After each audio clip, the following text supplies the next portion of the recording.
Hi, I'm Martin de Wit. I'm a geologist, and here I am again walking in the Mpumalanga Mountains, also known to geologists as the Barberton Greenstone Belt. And every year I come back here, I fell in love with these mountains 30 years ago. The real love is not just in its beauty, but in the story the rocks of these mountains tell about how the early Earth formed. These rocks are so old, they take us back as far back as we can into the history of the Earth. They hold the clues of how life originated, how life might have started on our planet. I'm interested in how the Earth formed first, how life started on the planet. And these are basic questions that haunt me almost, have certainly haunted me for 30, 40 years. And I still don't have the answer. So every year I come back, collect a few more rocks, get a few more clues, and slowly with time, that puzzle with a whole bunch of rocks comes together and helps us understand how we originated, how life originated, how the planet originated.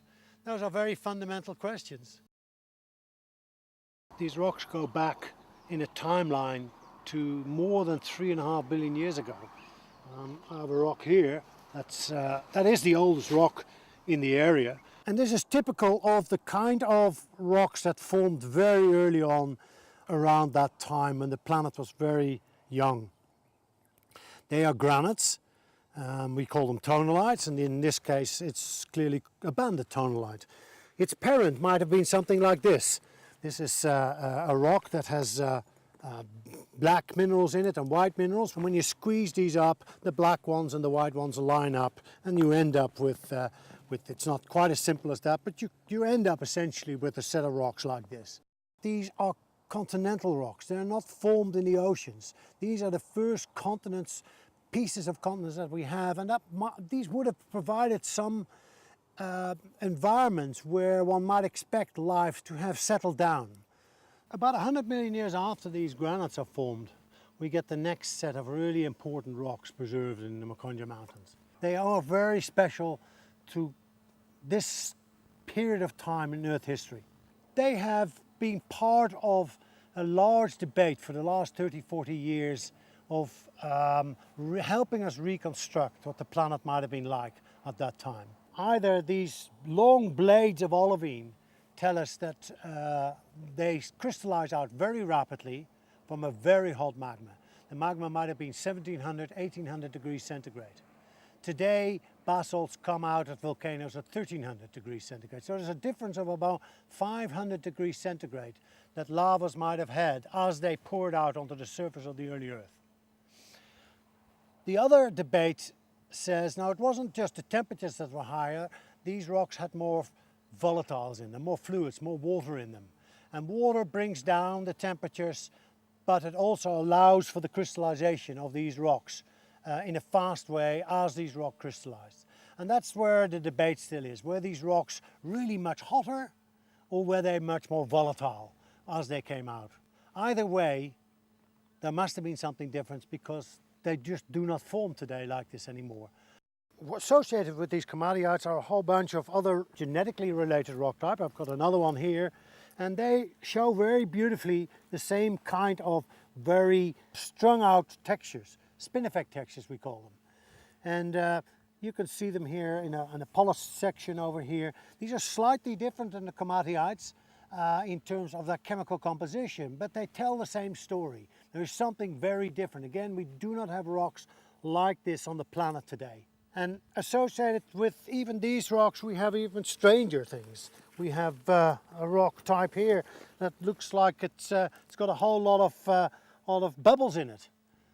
These are rocks that we call pillow lavas, and inside the pillow lavas we have these structures that form. We call them ocelli, sometimes they're called varioles, and they're essentially a structure that forms during the early crystallization.